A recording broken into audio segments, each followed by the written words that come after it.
Assalamualaikum warahmatullahi wabarakatuh.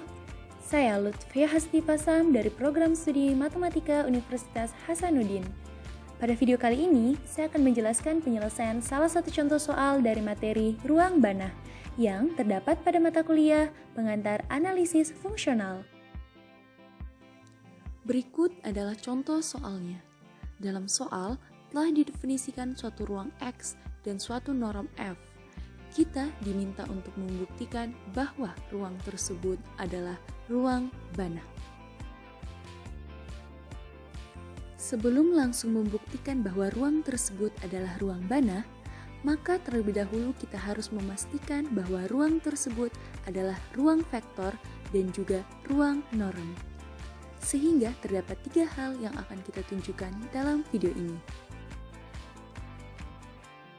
Pertama, kita akan menunjukkan bahwa C0R adalah ruang vektor. Dengan mengambil Fx, Gx, dan Hx elemen dari C0R dan alfa, beta elemen bilangan real, akan ditunjukkan bahwa ruang tersebut memenuhi sifat-sifat ruang vektor. Sifat pertama yang akan ditunjukkan yaitu tertutup terhadap penjumlahan. Kedua adalah tertutup terhadap perkalian skalar. Dan yang ketiga adalah bersifat komutatif.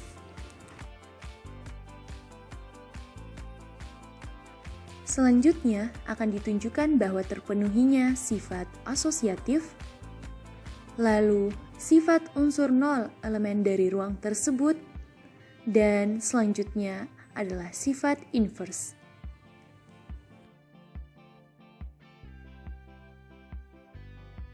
Kemudian, gabungan sifat distributif dan perkalian skalar, gabungan sifat asosiatif dan perkalian skalar, dan yang terakhir adalah sifat identitas.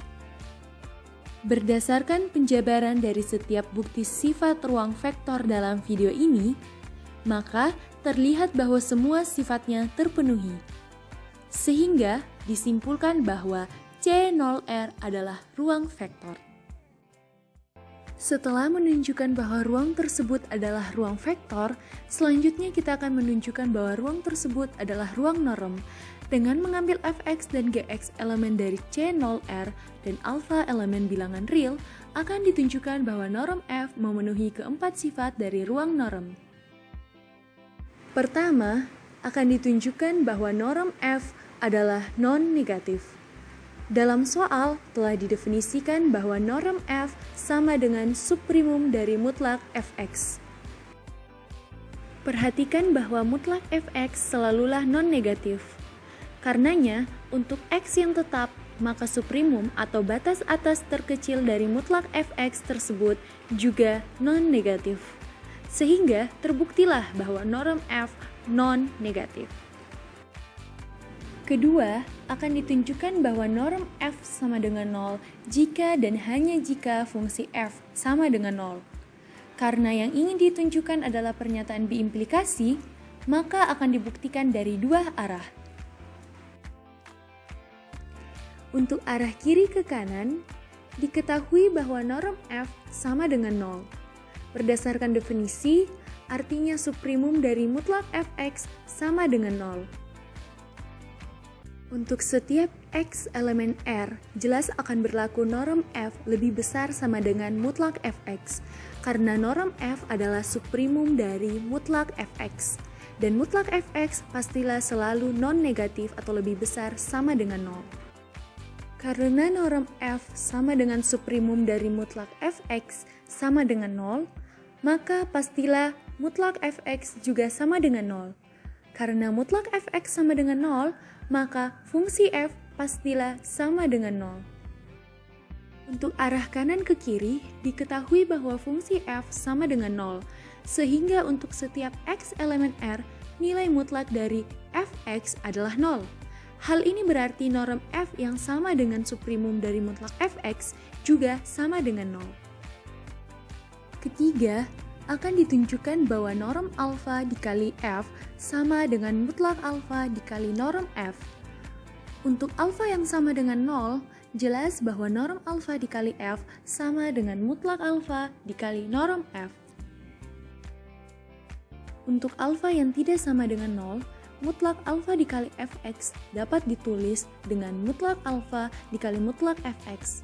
Tentunya ini kurang dari mutlak alfa dikali suprimum dari mutlak fx, karena batas atas terkecil dari mutlak fx pastilah lebih besar sama dengan mutlak fx. Dan mutlak alfa dikali suprimum dari mutlak fx tidak lain adalah mutlak alfa dikali norm f. Di sini terlihat bahwa mutlak alfa dikali norm f adalah salah satu batas atas dari mutlak alfa dikali fx.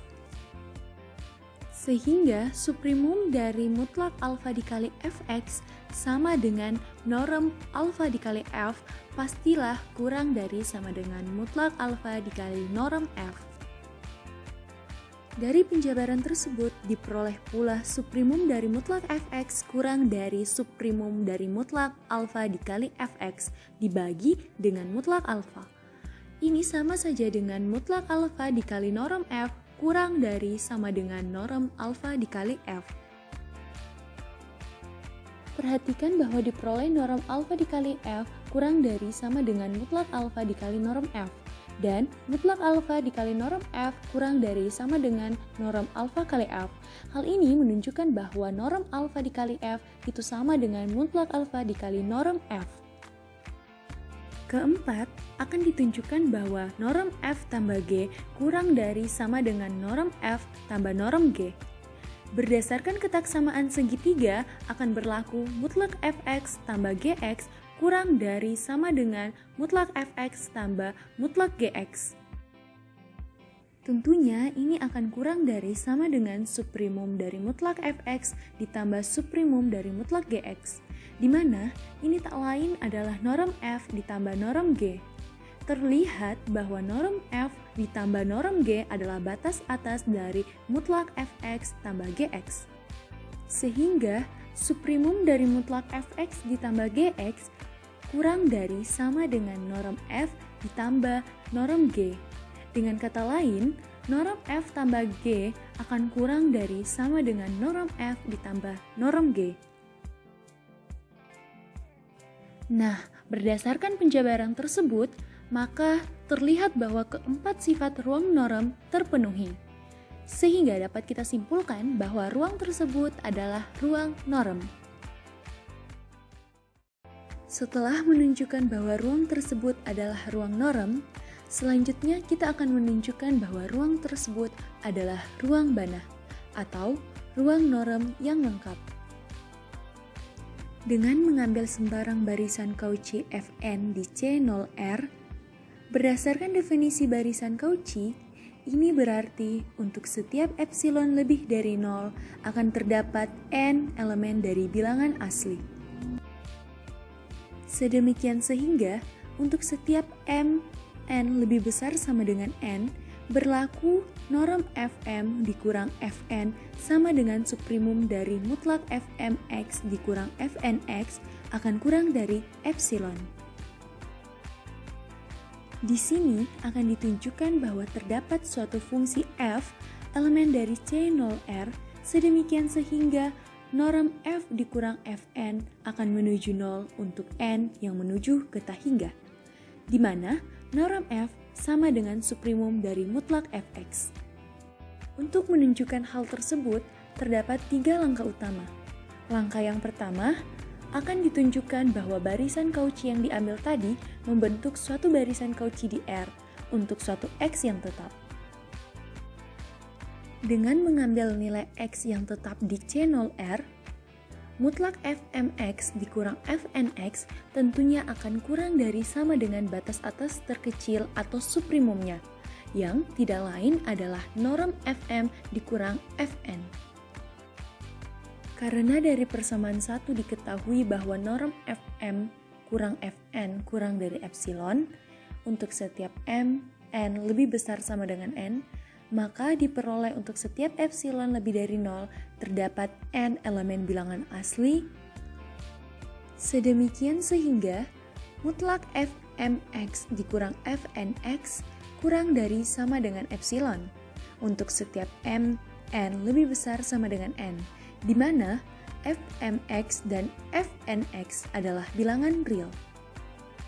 Berdasarkan definisi barisan Cauchy di R, hal ini menunjukkan bahwa barisan Fnx adalah barisan Cauchy di R.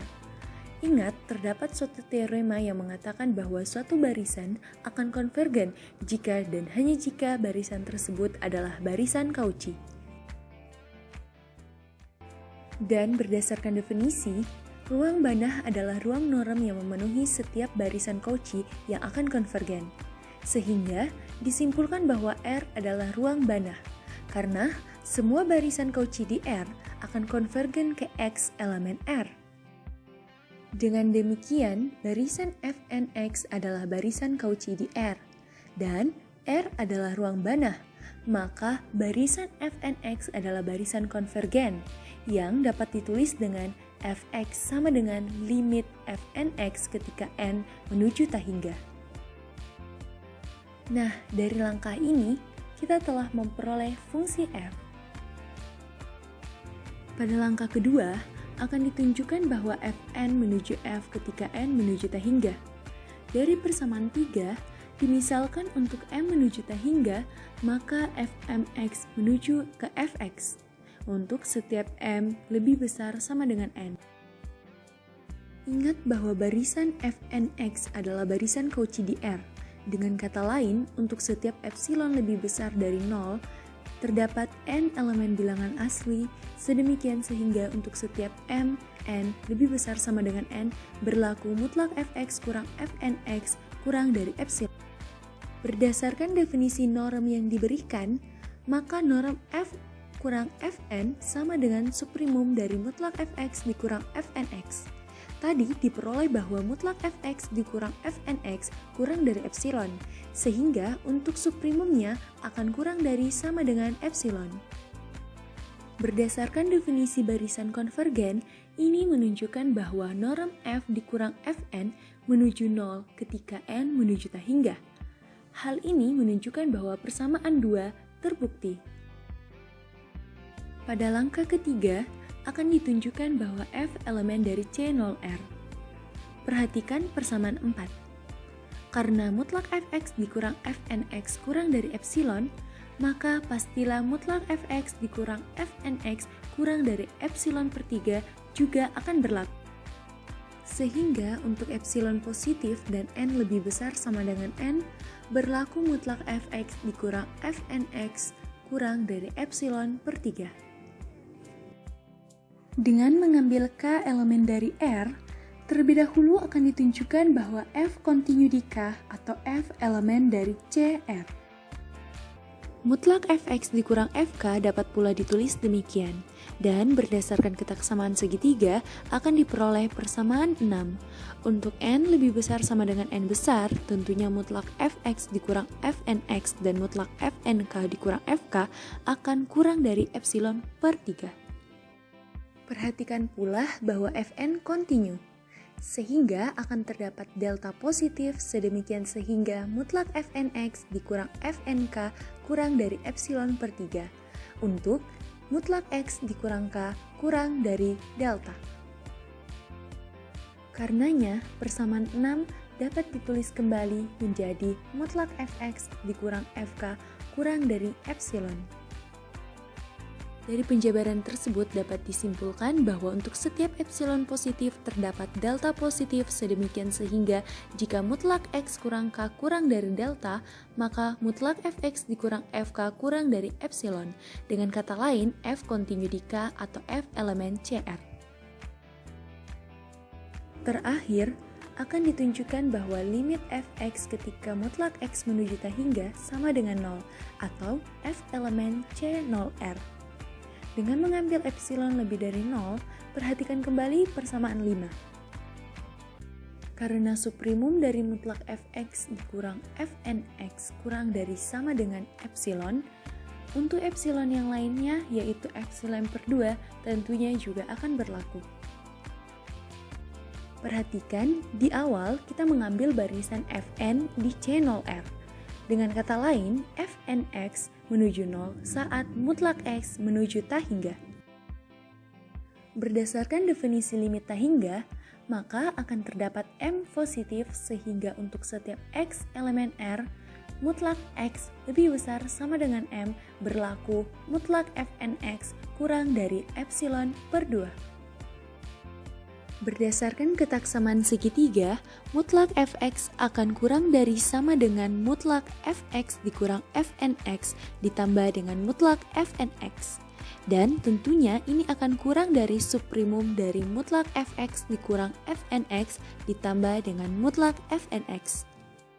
Dari penjabaran di atas, diketahui bahwa subprimum dari mutlak Fx dikurang Fnx kurang dari sama dengan epsilon per 2.